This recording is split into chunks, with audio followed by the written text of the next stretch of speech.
Target has launched a fresh new floral brand, Chris. According to a Target press release, Target announced that it is expanding its floral offerings with the launch of Good Little Garden, the retailer's first standalone floral-owned brand.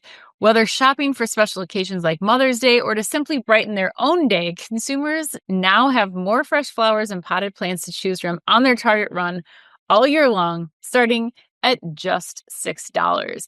Good Little Garden includes more than 60 options across seasonal and everyday assortments of fresh, colorful blooms and plants, including bouquets of fresh-cut roses, tulips, carnations, and mixed flowers starting at $6, potted plants and florals, including succulents and orchids, starting at $15, and special occasion plants and flowers for Mother's Day, Father's Day, graduations, and beyond, starting at $10. Chris, do you like the smell of Target's new floral-owned brand?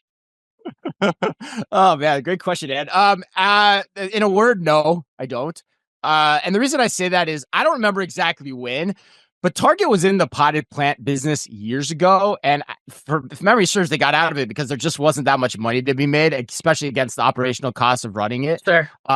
It's a hard business to do well, and it also comes with one other aspect, if I remember correctly. And I pinged the guy who I think was responsible for removing the business from Target, but unfortunately he hasn't gotten back to me yet. I can't wait to hear what he has to say. But it comes down to me to one word: vermin. You start introducing live plants into your stores, and you get all kinds of crazy vermin that come in there too. So it's kind of a Pandora's box of operational issues once you start getting into this business. And at the end of the day, it's marginal added value at best. This is never going to be one of Target's vaunted billion-dollar brands like Cornell likes to harp on about, because This is a true introduction of a new own brand into what is probably a very small, annual sales volume category, as opposed to a brand reskin of a category that was already doing $100 billion before slapping a new Target owned brand on it, or a brand label on it, which is what Target generally likes to do. So I think this story is silly. I think it's fine. Go ahead, introduce it, but careful what you wish for, because it could have a lot of operational dynamics down the roads, and you might be having to pull this out, as well, because lots of people have come before you have tried it and they haven't. There are all these categories like this too, and back when I was merchandising, like some people want to bring paint in the store, and it brings all those dimensions. Florals were always coming up. It's I don't know. It's just like kind of those, it's kind of that whole thing about man, Target, just stick to your guns and do what you do and do it the right way and do it well. I don't know. Yeah, I was really puzzled when I heard this. I had to really dig in. This is one of those articles where you see the headline come up and I was like, I have to find out more about this immediately, because you're right. It does seem like a highly volatile category to bring in as a growth vehicle when you think about all the stuff that you're talking about. I know you have a special spot in your heart for the vermin argument, but you also sell food, so you're also dealing with vermin because of that. You have it somewhere there too, but it's a little bit different, yeah. But these things are alive. That's the number one thing, temperature control and all these things. But then I thought about this some more last night, and maybe it was part of a fever dream. But when I was reading through the article, okay, so they increased their floral business that they started with their oh my gosh, what is it? The Sparks line. What's the line? I'm totally forgetting it. Oh yeah, Spritz. I know that. Spritz. Yeah, Spritz. Okay, yeah, so right. they started. Good grab. Oh my gosh, they started this with their Spritz line back in 2020, and they've seen the business increase 3 times. And at first, I was like, yeah, it's just not that appealing to me, and I don't think of Target as a destination where I would go for these types of flowers. No, but where I do like to go to buy plants, and I always buy plants, especially around that $6 price point, Trader Joe's. I am always buying, and you see, they're doing a booming business with floral. I tried to pull and see if I could find the exact sales stats for that specific category, and I wasn't able to in time for the show, but I'm still going to dig into.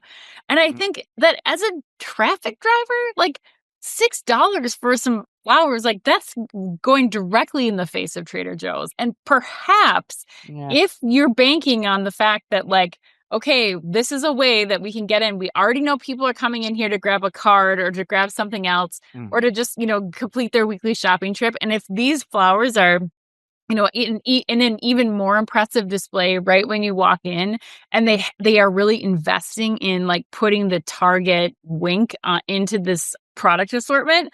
I don't know. I think that they could be like in a good spot here. I might be Wow. crazy, but I've completely turned around given the Trader Joe's Wow. Yeah. experience.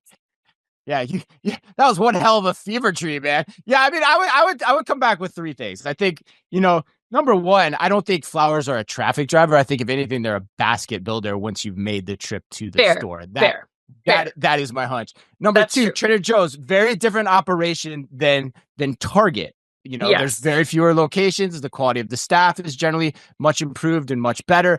And the store is not as big. There aren't as many things to focus on and distract, so that it enables them, and they put it up at the front of the store, enables them to execute this and operationalize it a little bit better. And the last point I'd make, the spritz callback, like 300, what they say, 300% or whatever, like 3 times as much sales they saw in the growth. That number's nothing. Like when you go from zero to something, your numbers should be like exponentially more than that. So that actually makes me go, wow, what are you guys grabbing here when you're quoting a number that's as low as 300% growth? Like when you're not in the category and you're getting into it, you should be at like factors of 10, 20 times that. So like, I don't know. It just doesn't make sense to me. But I don't know. Did I convince you, or like No, you I don't still know. clenching See, to the sweaty sheets of the fever dream, man?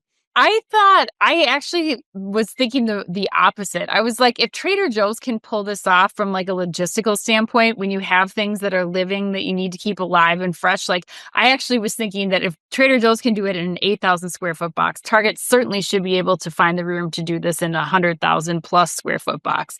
And then the other part is like, I think the spritz thing was a test like early on. I don't think they were putting the full like Target mojo into that line. I think it was somebody else owned it. They were bringing the flowers in. Like this is Target's own brand. So I do think that that's enough volume or enough of an interest spike for me to like actually go in and test this as a concept. And my fingers are crossed. I hope that Target has made this into like a more fun and funky, like if you look at Trader Joe's, like they do cool seasonal potting and other things that like Mm-hmm. make these giftable and fun. So I think if that's a possibility, then I want to see that through.